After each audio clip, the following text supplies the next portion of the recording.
how far from this wall to this wall, and they wanted me, because I was the guest of the meeting, as guest of honor. I said, I'm only going to go to one of your meetings once if you allow me to only have a meeting of more than 5 people, because you guys are going to speak Japanese at me like, blah, blah, blah, blah, blah. I'm not going to understand half of what you're going to say, and I can't come back at you the way I want to come back at you. Anyway, so I'll just come and we'll chant and we'll do the thing. But they like made sure I was like the exact middle of the room, so that I can be the focal point of the energy shift to the Gohanzen, because we're going to like take off into the freaking treasure tower, fly up to the sky, and we're going to become one with the Holy Spirit of the Vatican. It's now called the Shohondo, but it's equally as twisted as the Vatican was back in its early inception. It'll probably get worse over time, because you figure there's always got to be a yin and a yang to the yin and the yin. I just bastardized that one. Okay. So what we're going to do is their Gongyo book. They did the whole long one, and I hadn't done it in many years, and I did the whole long one. I was like, wow, that would freaking took forever. I used to remember we used to do that every day, like crazily.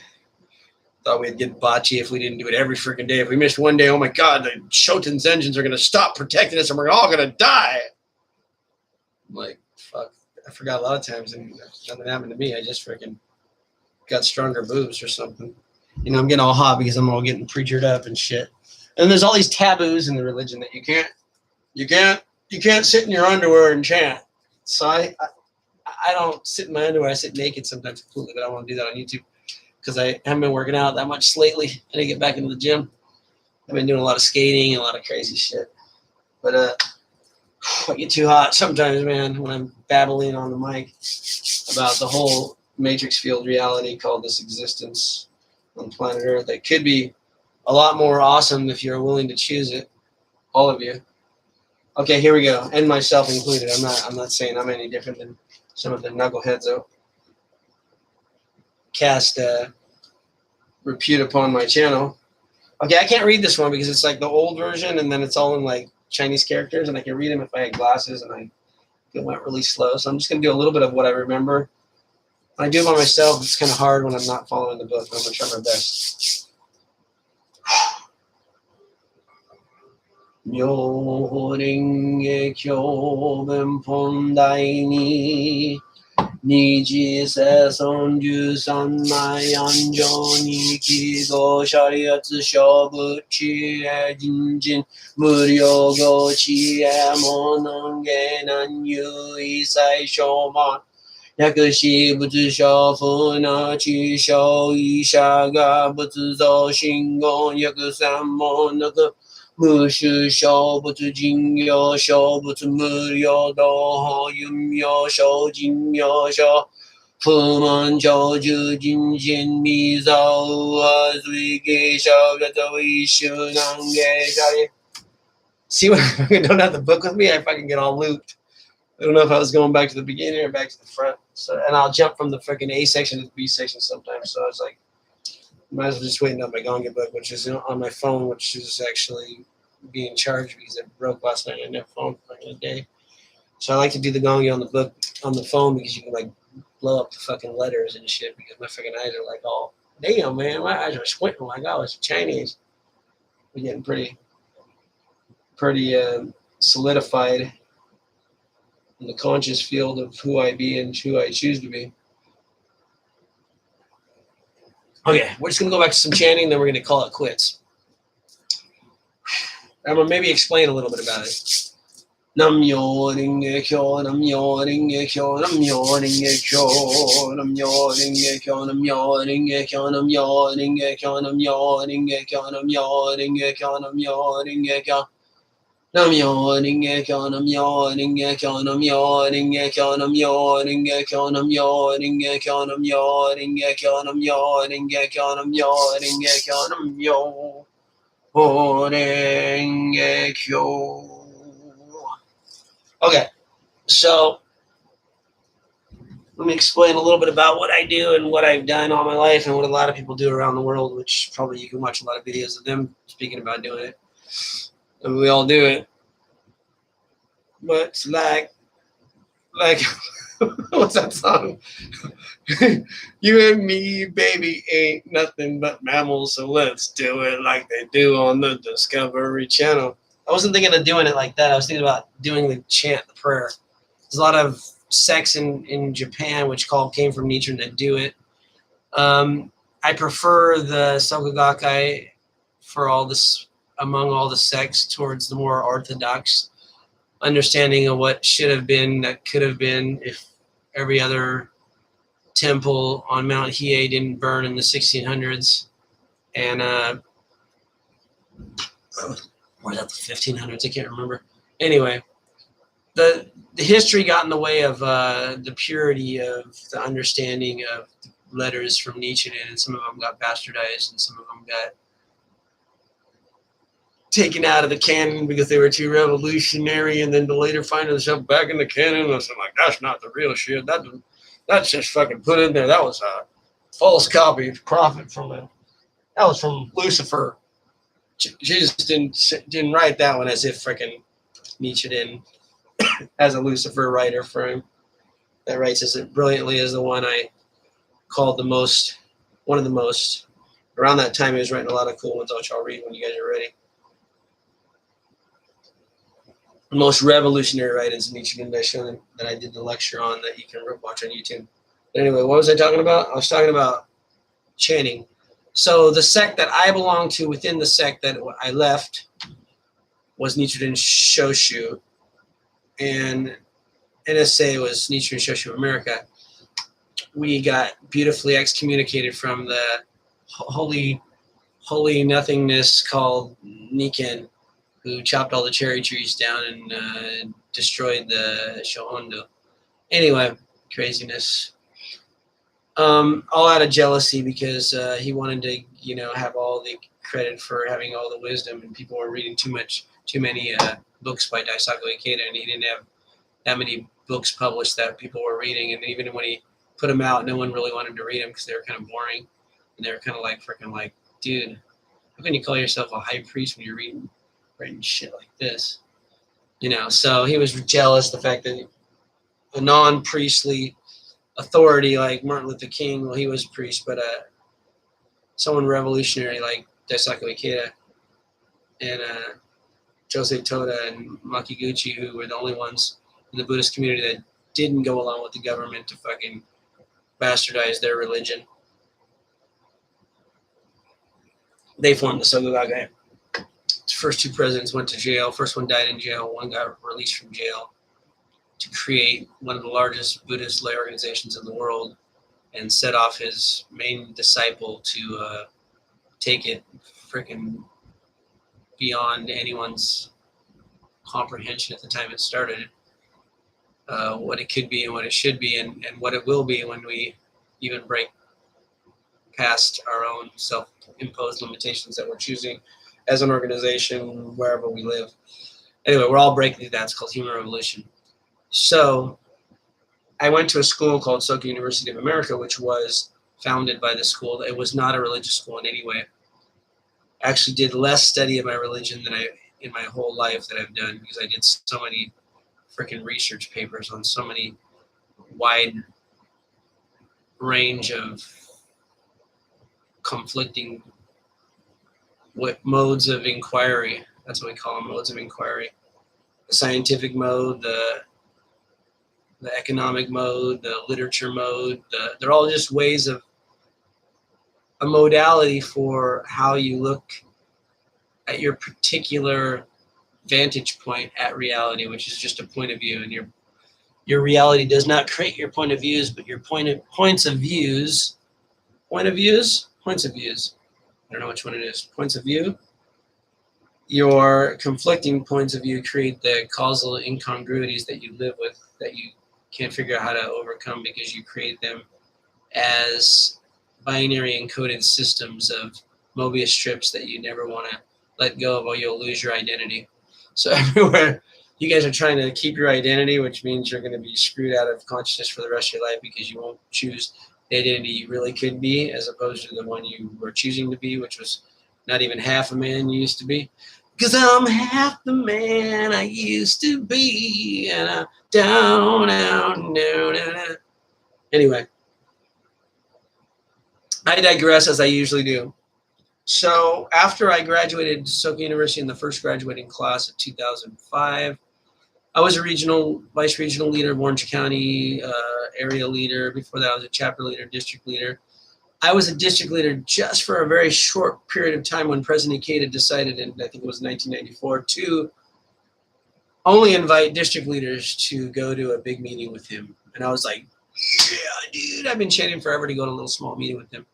And they only let district leaders. So I could have been a month later, I was a chapter leader, and a month or two before that, I was an area lead. No, what do we call it? Unit leader back then, Han leader, group leader, whatever you want to call it now. I don't know. They keep changing the names, but that's okay. Everything's in constant flux.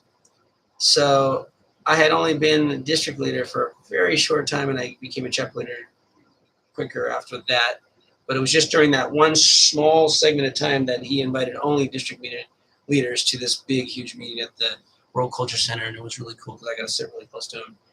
And that's when he kind of said why he's going to change the organization drastically and cut off the head of George M. Williams. And it wasn't in any way saying destroy that person. It was saying that the authoritative figure that you guys are putting on a pedestal, that you are not practicing Buddhism if you do that, and you're doing that to me too. And he said the only reason if my picture is going to be on the wall at all, which I don't really care one way or the other, I didn't ask it to be up there. But if you're going to find a reason for putting my picture up at the wall, so you can blame everything on me that's wrong with this organization instead of blaming the Gonzan. So he said, I take full responsibility. So whatever needs to be changed, I'm doing it slowly but surely. And he's been doing it for a good 60 or shit. How long has it been? Not 60 years. Wow. Almost 60 years. Shit, in 2020. Shit, howdy. He's been doing it for a long time. That's amazing. Because I haven't been alive. I've almost been alive 60 years. Wow. It's going to come pretty quick when I'm 60 years old. When I'm 64, I'll be dancing yoga and freaking topless bars. Dancing yoga and topless bars. Just, that'd be cool to do at 64. I'll be all like buff and shit. Because I drinks me soda pop. I'm also test for everything I drink. That's why I always find something to drink that's really orgasmic for my body and mind and spirit. So it regenerates every cell of my body, and I become a new being, a light being. I know this is actually not a non-tan. Looks like I'm glow in the dark. Anyway, I used to go out and sunbathe until I got this bump on the back that they got rid of. It's 10 days in the hospital in Japan because my wife wanted to get more insurance money. She's like, don't go out of the hospital. Every day you stay, it's another $1,000. I think I left on the 7th day, and they gave me $7,000 my insurance for $1,000 of hospital fees. So I got $6,000 to take my wife and daughter and her sister and daughter with me to the first time they ever went all as a family to America. Actually, it was the first time any of them had been to America. Yeah, that was cool. And I was just joking. It wasn't even fucking cancer. Anyway, that's a whole nother story. Okay, so yeah, I've been a member all my life, and it's the coolest organization. Everywhere you go, it's a little bit different. I didn't really care for it in Sendai. Sendai was a little more enjoyable, but especially when I did the English group at my house, that was really good because that was starting to become more like the NSA days or the SGI days in the U.S. Not at all like the NSA days. What am I talking about? Like the SGI USA days that I left behind when I moved to Japan for 13 years. But when I went to Niigata, I went from Niigata to Sendai to Niigata. When I went back to Niigata, it was just the organization is just so old-fashioned, and everyone does things like what they're told from Tokyo, and they never stray from the restricted way of doing things that they all decided had to be right to save the neighbors from hassle of us coming home late at night making noise or something. Anyway, we don't chant and do gongyo at people's houses, only on a very rare occasion when it's a few people. And we hardly ever do it, just maybe Sancho at the big, huge centers. Occasionally a little bit of gongyo after the meeting if you stay around and there's a leader that feels like doing it with the whole group because they already did it at home or something. I didn't like that at all, because why would I go to a meeting and listen to people speak Japanese who I don't understand half of what they're saying because they're speaking really high level Japanese that I never cared to study. And don't chant and do gongyo. So I was like, only time I'm going to meetings is if you invite me to give an experience or to perform. So I played a lot of piano, a lot of meetings. I sang a lot of songs. I played with the bands. I played guitar at a few meetings, sang. I led a whole band and arranged the parts, and we played at the jazz festival in Sokogaga there. And I created the English group for the first time, where it really started expanding. I think when I left, it kept going, which is really cool. Anyway, I'm not speaking to glorify myself or anything. I just let you know my life story.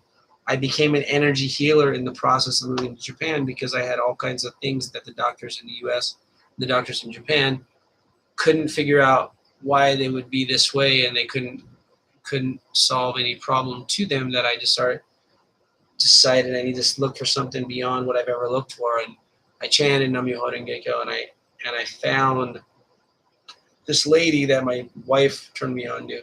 I actually did it. I had a radio show called Tim Harada's Peace in the Far East podcast, and I had interviewed different people. And one time I interviewed this lady who did energy healing from Okinawa. She's a doctor. She did a dolphin healing, and she turned me on to this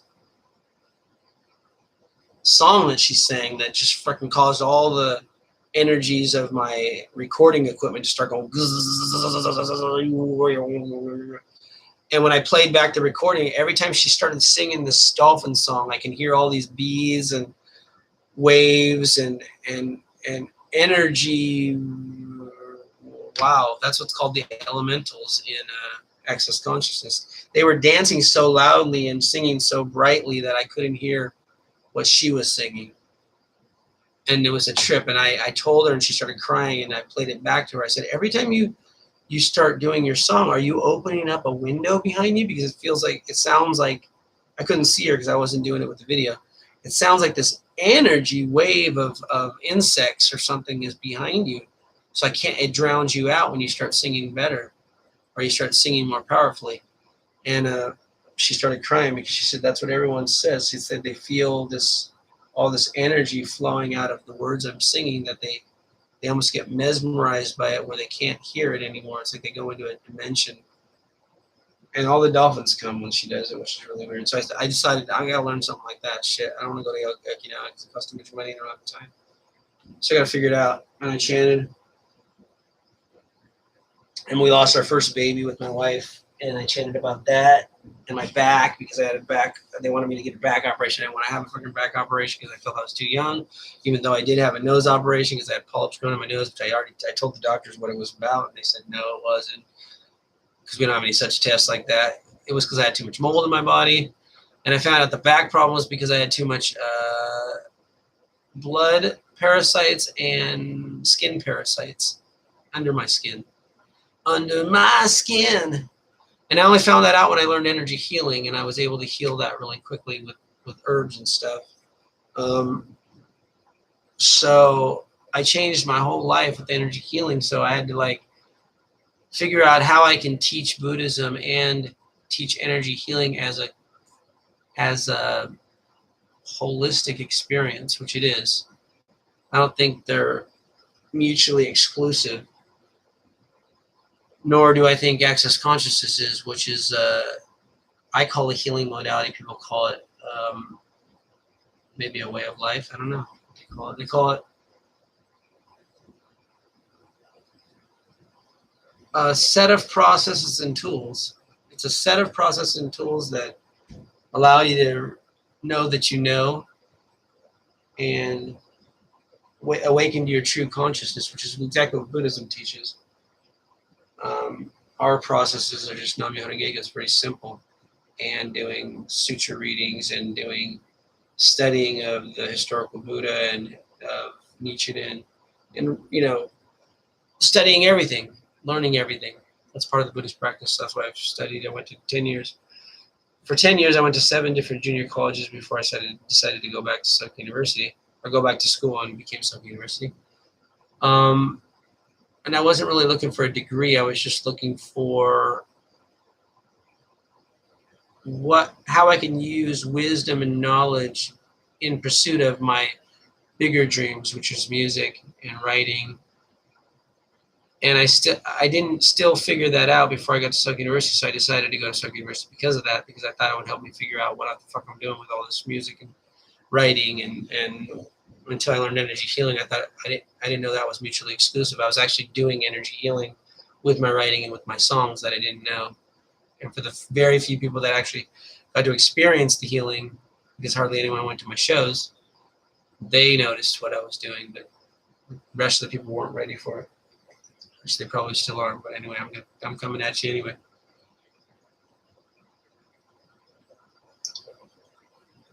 So one of the processes in my healing is doing this super big yawn, which I feel like there's this energy shooting up from the base of my spine up my back all the way out the top of my head, and it just, when I do this yawn. And if you've ever seen what's the movie? Beautiful Mind. No, it's not Beautiful Mind. It's Green Mile. I had been doing this healing and this yawn blowing up in my head for a long time until I actually saw the movie, and I'm like, dude, that guy, it's visually you see it. I don't see it when I do it, but it's there. But that's exactly what I picture in my mind is happening when I do the yawn, which I don't do purposely. It just comes out in a lot of my healing sessions, and sometimes comes out more than I care to have it come out. My eyes water and my face shivers and I feel electric. Anyway, that's a whole nother story. So I was doing this little video log about Nam-myoho Renge Kyo. That's what I've been doing. It's fueled everything else I've done, even though some of you guys think I'm going crazy because I'm doing some really weird outside shit. It's called comedy. I'm actually becoming a comedian. I've always been a comedian, but I didn't know it was so funny. Until I realized, yeah, this whole reality is funny. And I can talk about it in a way that's so graphically real that you'll laugh your heart out, because you'll realize how stupid we all are in the reality we're choosing to inculcate ourselves and incarcerate ourselves in. Amen. Anyway, I gotta go. It's late. What time is it? Almost 9:30. Perfect. I was gonna go to bed by 10 because I gotta get up by 6, get ready for work, do some healing on a client, and then go on my day off, because I had a lot of days off for Christmas and then sick and shit. Back to car sales. It's only a temporary resting place in my journey of life. I've done so many different jobs. What the heck? I was a professor at universities. I was a wedding singer. I was guitar, piano, saxophone teacher, English teacher, super math teacher, all kinds of stuff. Anyway, enough of that. I'll see you cats later. Johnny.